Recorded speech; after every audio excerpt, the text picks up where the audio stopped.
오늘 하게 주신 말씀은 출애굽기 4장 1절부터 9절의 말씀으로 그의 손에서 지팡이가 든지라 하는 제목으로 하나님의 말씀을 선포합니다.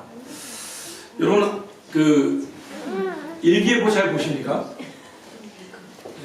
일기예보 가끔 보십니까? 좀 급한 일이 있거나 중요한 일이 있을 때 일기예보 보고 평상시 안 보잖아요. 근데 일기예보 보는 사람들이 좀 있어요. 그런데 좀 재밌는 조사가 있더라고요.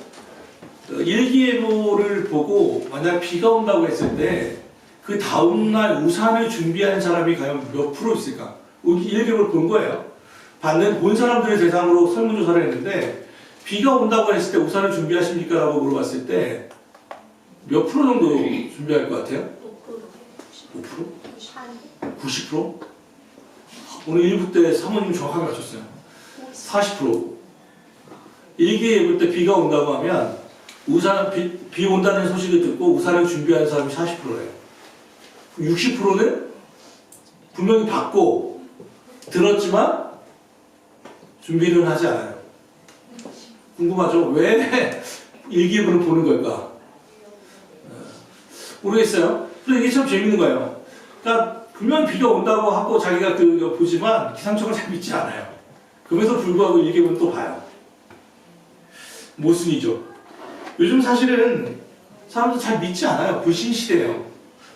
우리 얘기했던 것처럼 우리 교회 유주하고 지금 승현이가 나오잖아요. 우리 사모님이 다니시는 유치원의 아이들인데 할머니는 불교세요. 저희 교회로. 그런데 이제 우리 교회를 보내고 싶으시다고 해서 보내셨어요. 그리고 약속 다 하고 나서 보내기 하루 전 토요일날 전화가 왔어요. 저랑 같이 있었는데 아내랑 전화가 왔는데 그분이 질문하시는 게 뭐냐면 우리 교회 신천지 아니냐고 물어봤어요. 아니라고. 그걸로 한 15분을 통화했어요. 우리가 신천지 아니냐고 증명해내야 돼요. 불교신데도 불구하고 신천지라고 하는 이 나라에 얼마나 나쁜지를 아시는 거예요. 그래서 우리 교회가 신천지가 아니냐고. 그래서 그렇다고 교리를 설명할 수도 없고 그래서 옆에 있는 주사람 교회와 같은 선배 후배 사이입니다. 이런 얘기도 하고 하면서 15분 정도로 얘기했어요. 믿지 못하는 시대예요. 교회도 잘 믿지 못해요. 저도 그래요. 다른 사람만 그러냐? 아니요. 저도 나를 잘 못 믿어요. 특별히 여름철 같은 경우에는 제 교회를 나갔다가 주일 다 끝나고 집에 갔다가 다시 종종 교회를 다시 와요. 왜 그런지 아세요? 에어컨 할 때 문을 닫았는지 열었는지 제가 확신이 없어요. 그래갖고 다시 돌아와요. 그래갖고 문을 닫았었나? 겨울에는 여기 아동부 아이들이 뛰어노는데 불을 껐나 안 껐나? 가스불을 잠궜는지 안 잠궜는지 내가 분명히 한 일인데도 불구하고 확신이 없어요. 내가 나를 잘 못 믿겠어요. 이제 나도 나를 못 믿어요. 불시대 시대예요. 그런데 불구하고 우리는 여전히 나는 나를 믿는다고 얘기하잖아요. 나의 능력을 믿고 내가 뭔가 할 수 있을 거라고 있잖아요. 내 결심을 믿고 내 의지를 믿잖아요. 안 믿으면서 이게 모순이에요. 안 믿는 것 같으면서도 내 능력을 믿고 살거든요. 그래서 살아가는 여러분 아시는 것처럼 여러분의 의지는 변하지 않습니까? 여러분이 마음먹은 것을 반드시 이루시나요? 작심삼일이라는 말이 왜 있겠습니까? 다이어트는 내일부터 라는 말이 왜 있겠어요? 우리의 마음은, 우리의 의지는, 우리의 결심은 사실 믿을만 하지 못해요. 내가 능력을 보여줄게 이야기하지만 사실 좀 객관적으로 보면 나도 나를 믿을 만한 구석이 별로 없어요. 그러니까 다른 사람은 어떻게 했어요? 믿을만 하겠어요? 믿을만 하겠어요? 좀 믿을만 하다고 해서 사실 결혼도 하고 하지만 살아보면 참 믿을만 했던가요? 신뢰가 별로 하지 않잖아요. 좀 재밌는 이야기 하나 있어요. 지금은 비행기를 타고 대륙을 지나가지만 옛날에는 대륙 횡단 여객선들이 있었죠. 크루즈 비슷한 것들이. 그래서 그걸 타는 게 일반적이었는데 오늘날 카톨릭에 있는 주교가 다른 대륙으로 넘어가는 일이 있었습니다. 그래서 여객선을 탔대요. 근데 이게 2인실이었다는 거예요. 그러니까 2인실은 꽤 제법 고급이에요. 딱 2인실에 딱 들어갔는데 같이 방을 쓰는 사람을 보니까 너무 우락부락하게 생기고 또 산적같이 생겼다는 거예요. 그래가지고 이 자기 귀중품들을 다 가지고 그 뭐죠? 데스크 지구에 보관하는 게 같은 거죠. 거기로 가져온 거예요. 가져와서 이것 좀 맡아달라고 좀 맡겼어요. 그거 와서 그냥 넘어갔으면 됐는데 몇 호시죠? 뭐 몇 호시 몇 호입니다. 그거 맡겨놓으면서 한마디를 한 거예요. 맡기면서 그 옆에 같이 방 쓰는 분을 좀 믿을 수가 없어서 별로 이렇게 생긴 게 별로 좀 이렇게 도둑같이 생겨가지고 제가 맡깁니다 라고 얘기를 한 거예요. 그랬더니 갑자기 물품 맡던 직원이 막 웃더라는 거예요. 그래서 몇 호시죠? 다시 한번 확인하더라는 거죠. 왜 그러시냐, 왜 웃냐고. 그랬더니 방금 그 앞에 있던 그 옆에 있는 승객 보시고 똑같은 얘기하고 왔다고. 그분도 그 물건 맡기러 왔다고. 그러니까 주교는 자기가 볼 때는 자기가 주교니까 성직자니까 믿을 만하다고 생각하지만 옆에 있는 사람 볼 때는 이거 텄는데 이거 믿을 수 없는데 똑같은 생각하고 만났다는 거예요. 요즘은요 믿을 만한 게 별로 없어요. 뭐든 믿을 만한 원산지 표시도 믿을 만하지 못하고 먹는 것부터 해서 뭘 믿을까 참 어려운 시대를 살죠. 오늘 말씀에 나오는 모세는 아시는 것처럼 하나님의 기적 가운데 살았습니다. 다들 장성한 히브리아 남자들 다 죽이라고 하는 애굽의 바로의 명령에 산파들이 믿음으로 살린 사람이 바로 모세였죠. 엄마는 다 죽을 것 같은, 가족이 다 죽을 것 같은 위기 속에도 아이를 3개월 동안은 숨겨 키웠어요. 그런데 아이가 갈수록 울음소리가 우렁차지고 가릴 수 없자 결국 갈대 상자에 그 아이를 실어서 나일강으로 떠내보냅니다. 그리고 그 아이를 발견하여서 키운 사람은 그 나라의 공주였습니다. 이라 히브리아에서 애굽의 공주의 아들이 됩니다. 또 역사적으로 보면 그 공주의 아버지였던 람세스 1세는 아들이 없어요. 아들이 없었어요. 그래서 정말 공주의 아들로 태어났지만 유력한 왕권 주자로서 커집니다. 그렇게 커온 세월이 40년입니다. 그런데 불구하고 어머니 요게벳으로부터 배운 신앙이 있었기 때문에 그는 자기가 하나님의 백성이라는 것을 가지고 있었어요. 그래서 그는 그렇게 이야기하죠. 나중에 40년이 됐을 때 노예 생활을 하고 있던 히브리 사람들에 대한 독립을 꿈꾸죠.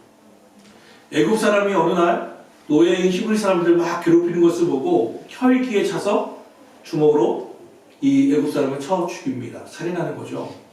그래서 그 다음날 다시 그리고 잘 숨겨놨는데 그 다음날 갔더니 이번엔 히브리 사람들이 싸우고 있는 거예요. 그래서 왜 이러냐고 말리러 갔더니 그 중에 한 사람이 얘기하는 겁니다. 왜? 너 어제처럼 애굽 사람 쳐 죽였던 것처럼 나도 죽이게? 라는 이야기를 해버리죠. 그래서 자기가 살인한 것이 드러나자 모세는 공포 속에 두려움 속에서 자기 40년 동안의 모든 경력 가지고 있었던 교육 다 버리고 미디안이라고 하는 광야로 도망쳐 버립니다.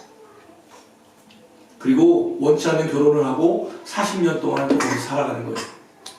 왕자의 삶에서 그냥 양치기로 40년 왕자의 생활 40년이 다 무색하게 목자의 삶 40년을 살아가는 거죠.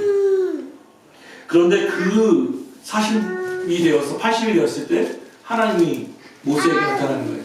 가시덤불 속에 타지 않는 가시덤불 앞에 주께서 나타나시고는 그러는 거죠. 이곳 내가 선 곳은 거룩하니 내 발에서 신을 벗으라. 그럼 하나님이 나타나시는 거예요. 그래서 뭐라고 말씀하세요?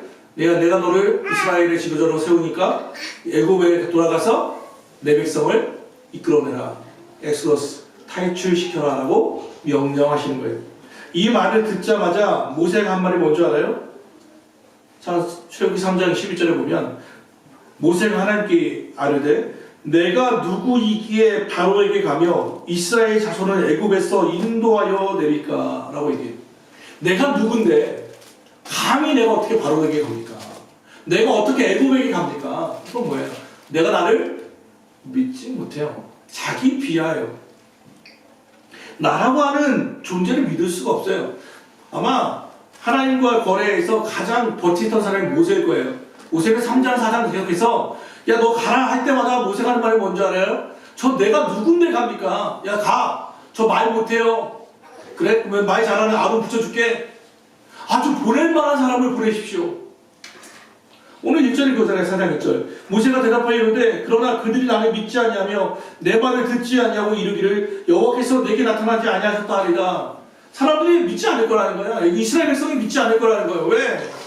정확하게는요, 모세가 하나님을 믿지 않기 때문에 그래요. 나도 하나님을 믿지 못하는데 어떻게 다른 사람이 하나님을 믿겠어요? 전도 중에서 사실 잘 안 되는 이유 중에 하나는 뭐냐면, 전도하는 사람들이 스스로가 하나님에 대한 믿음이 별로 없기 때문에 그래요. 우리가 어떤 제품을 팔 때 보면 진짜 신뢰가 가는 것은 이 사람이 말을 잘하느냐 못하느냐가 아니라 이 사람이 이 물건을 써보고 진짜로 괜찮아 하는지 영업을 하는 건지를 알잖아요. 진실성을 보잖아요. 우리는. 물론 그것도 숨기는 놀라운 이유 있지만 대체적으로 마찬가지예요. 모세는 자기 하나님 믿지 않아요. 그러니까 뭐라고 말해요? 이스라엘 사람도 믿지 않을 거다는 거예요. 그 사람도 듣지 않을 거라는 거예요. 왜? 나도 하나님 말씀 잘 안 듣거든요.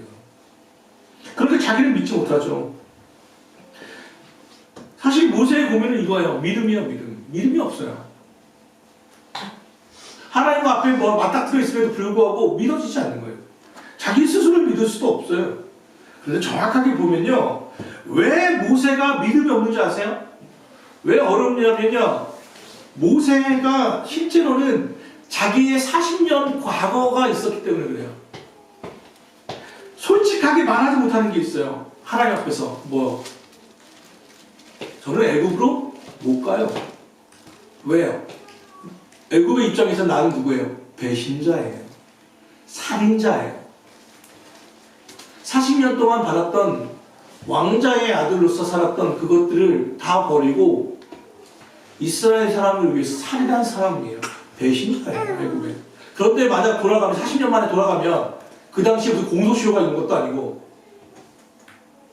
또 같이 자란 자기 형제거든요. 자기 형제인 바로에게 어떻게 보일 거예요? 갈 수 없는 거예요. 거기에는. 그렇다면 모양이라도 좀 금이 환영하는 것처럼 괜찮으면 모르지만 40년 동안 목자로 살았잖아요. 양치기로 살았잖아요. 그런데 지금 가라는 거예요. 그럼 못 가죠. 여러분, 하나님 앞에서 우리가 정말 이렇게 믿음이 없는 이유가 뭔지 아세요? 하나님 앞에 솔직하지 못할 때, 하나님이 지적하시는 죄가 있는데 그걸 회개하지 못할 때 우리는 믿음이 없어요. 마치 수가성 여인과 같아요. 수가성 여인에게 예수님이 만나죠. 사마리아에 있던 수가성에 한 여인이 있었어요. 그 여인자가 예수님과 만난 시간은 12시예요. 가장 뜨거운 시간이에요. 왜 12시에, 보통은 저도 시골 살아갔지만 물을 뜰 때는 아침 일찍 뜨거나 해 떨어진 다음에 뜨는 거예요. 왜? 그때 물이 시원하거든요. 그 무거운 거 들고 다니면 땀 나는데 언제 움직여요? 아침이나 저는 늦게 움직이는 거예요. 물 뜨는 건. 그런데 이 여자는 12시에 왔어요. 왜요? 다른 여자를 보기가 민망해요. 동네 사람에서 이 여자를 따라시켰어요. 이유가 있어요. 왜냐하면 이 여자를 만났을 때 예수님이 이런저런 얘기를 하시다가 마지막에 하시는 말씀이 뭐냐면 네 남편을 불러와라 하시는 거예요. 그랬더니 여자가 뭐라고 하냐면 저는 남편이 없습니다 라고 얘기하죠. 그랬더니 예수님이 말씀하신 게 네 말이 진짜 맞다. 너는 나의 남편이 5이 있었지만 그 사람 남자가 5이 있지만 남편이 아니고 지금 있는 남자도 네 남편이 아니야 라고 말씀하시죠. 그게 무슨 얘기였냐면 그 당시 여자들에게 경제 활동이 없었으니까 이 여자는 하나님을 믿는 게 아니라 뭘 믿었어요? 남자의 경제를 믿고 살았어요.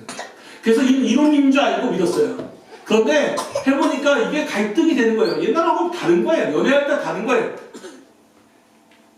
그래서 이놈을 버렸어요. 그리고 정식적인 결혼이 아니라 다른 또 남자를 만났어요. 이 두 번째 남을 만났어요. 그리고 이놈하고 또 해봤어요. 근데 이 남자도 아닌 거예요. 세 번째 남자에게 갔어요. 근데 이 남자도 아니에요. 네 번째 남자에게 갔어요. 이 남자도 아니에요. 5번째에 갔어요. 이 남자도 아니에요. 그리고 이제 다시 6번째 남자와 살고 있는 거예요. 예수님이 딱 지적하고 있는 거예요. 뭘 믿는 거예요? 그 여자의 죄를 지적하는 게 아니에요. 정확하게 말하면 하나님이 아닌 남자에게 의지하고 있는 그녀의 나약함입니다. 그러니까 그 동네에서는 이 여자가 어떤 여자인 줄 아는 거죠. 물란한 여자처럼 보이는 거예요. 그 당시에 성관념에 의하면. 그러니까 여자를 어떻게 해요? 따시키는 거예요. 그 여자의 아픔과 공감하거나 위로하지 않아요. 따가운 시선으로 그 여자를 몰래 보내버리는 거예요. 자기네 바운더리에서 공동체에서 몰아내는 거예요. 그때 예수님 딱 그걸 시작하잖아요. 너에게 남자가 5이 있었으나 그 남자가 남편도 아니고 지금 남자도 네 남편이 아니다. 모세와 같은 거예요. 모세에게 지금 제일 걱정한 건 애굽이에요. 애굽은 돌아갈 수 없어요. 애굽 사람에게는 배신자니까. 그럼 이스라엘 사람들에게는 믿을만 할까요? 아니요. 헛된 희망을 꾸었던 살인자일 뿐이에요. 그러니까 정말 그 땅은 가고 싶지 않은 아픔이 있는 땅이에요.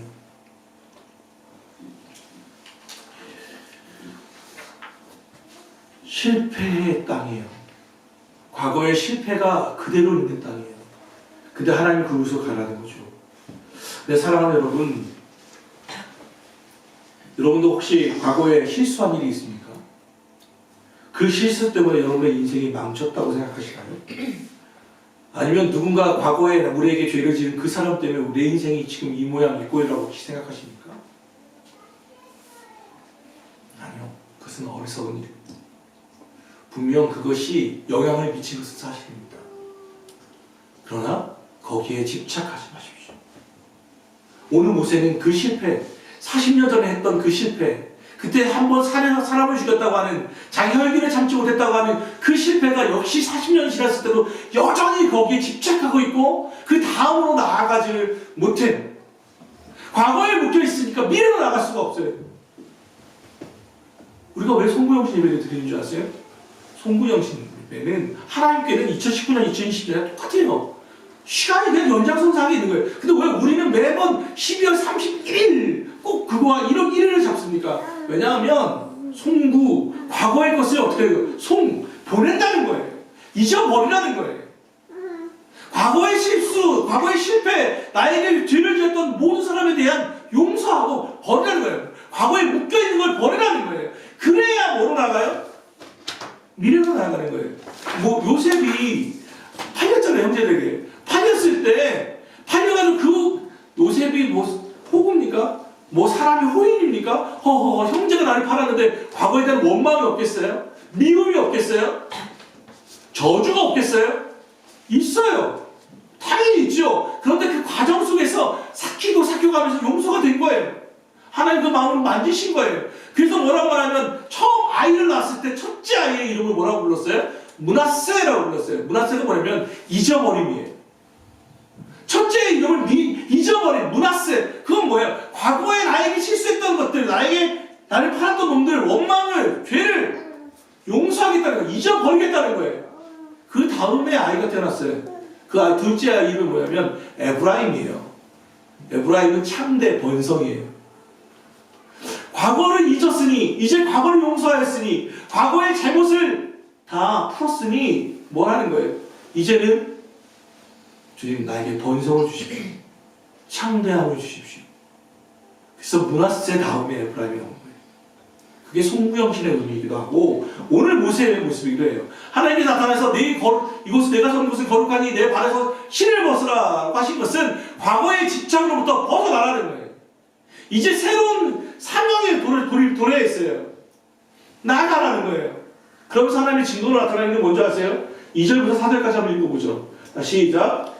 여호와께서 그에게 이르시되 내 손에 있는 것이 무엇이냐? 그가 이르되 지푸라기니라. 여호와께서 이르시되 그것을 땅에 던져라. 그것이 뱀이 되리라. 모세가 뱀 앞에서 피하며 여호와께서 모세에게 이르시되 내 손을 내밀어 그 꼬리를 잡으라. 그가 손을 내밀어 그것을 잡으니 그리스도에서 지팡이가 되리라. 이게 평범한 얘기처럼 보이죠?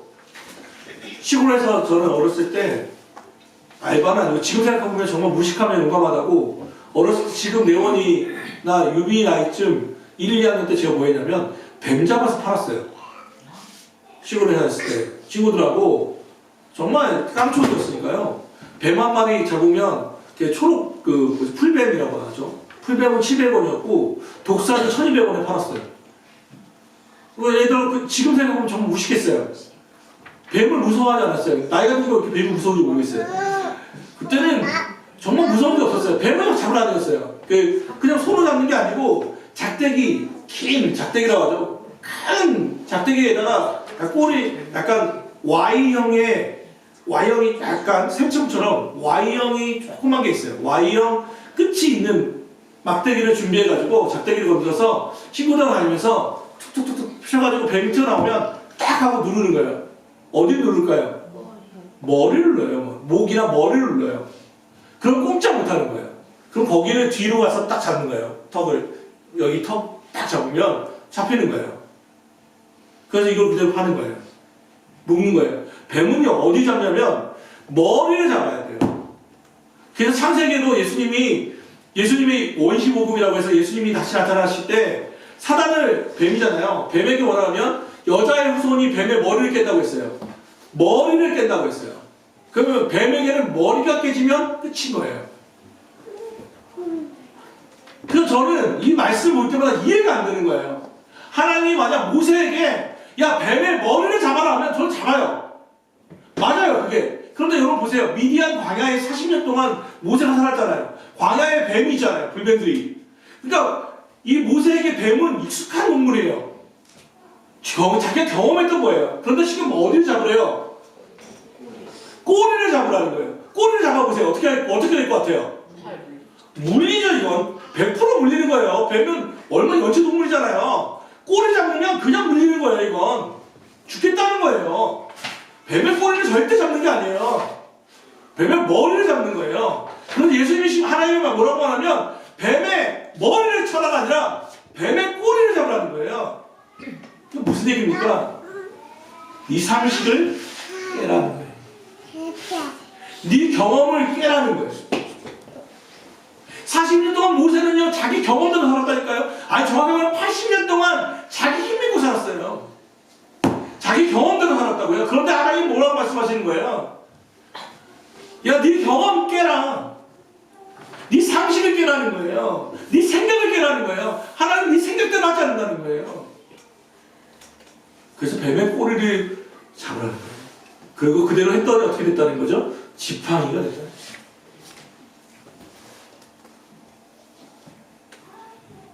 과거의 실패의 경험을 버리고 하나님의 말씀에 순종하면 그의 손에서 지팡이가 돼요. 더 나아가 볼까요? 그랬더니 하나님이 여기서 끝내는 게 아니에요. 또 다시 보여요. 5절로 가시죠. 이는 그들에게 조상의 하나님 곧 아브라함의 하나님 이삭의 하나님 야곱의 하나님 여호와가 내게 나타난 줄을 믿게 하려 함이라.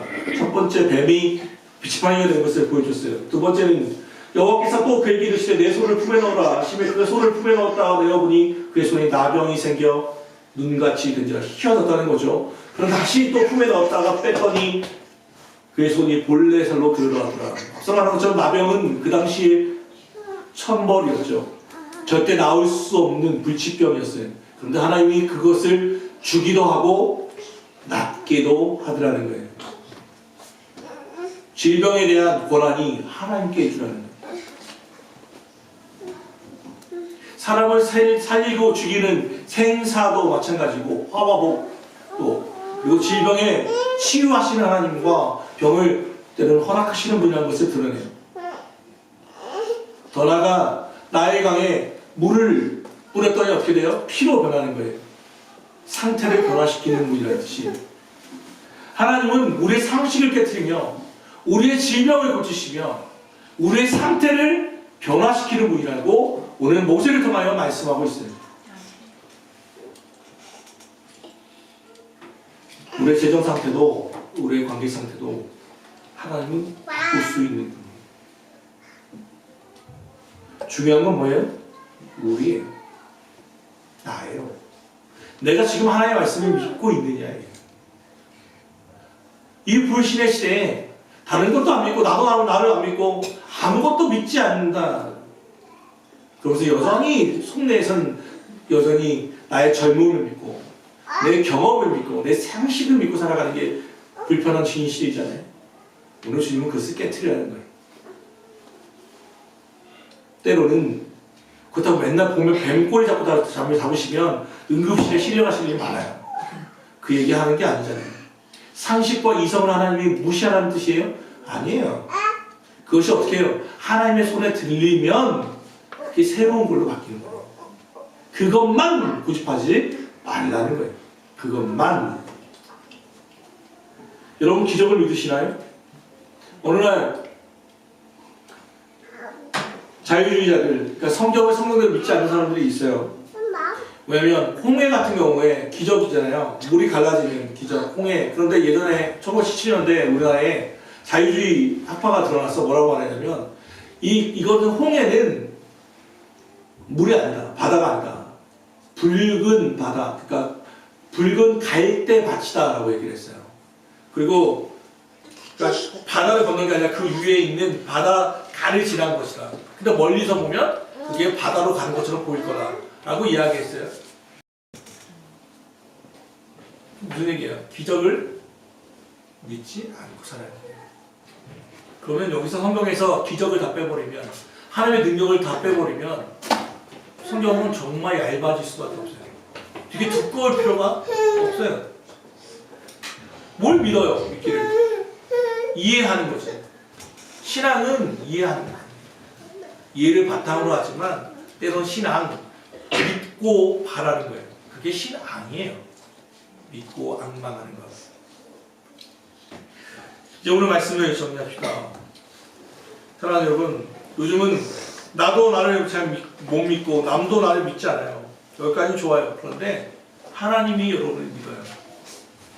하나님은 모세를 믿어요. 그것은 모세의 성품을 믿는 게 아니에요. 모세 아래 일할 당신의 능력을 믿는 거예요. 우리도 마찬가지 아니에요? 우리가 이 시대를 살아가면서 2020년에겐 정말 저는 놀라운 일이 있으라 믿어요. 그것은 내가 내 능력을 믿는 게 아니라 하나님이 우리를 통해 일하실 것을 믿어요.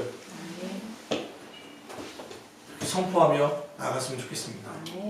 그래서 제가 오늘 설교와 함께 놀라운 어마무시한 선물을 여러분에게 준비했습니다. 금괴를 준비했습니다. 그래서 다음 주에 이따 점심시간에 제가 금괴를 드릴게요. 예, 진짜로 바꾸시기 바랍니다. 네. 예, 오늘 말씀을 정리합니다. 뱀의 꼬리를 잡으라는 주의 말씀을 잘 들으십시오. 그리고 순종하십시오. 여러분 믿지 마시고 하나님이 여러분 안에 있다는 것을 믿고 그분 앞에 능력을 의지하며 살아가실 수 있기를 바랍니다. 기도합시다. 하나님, 오늘 주의 말씀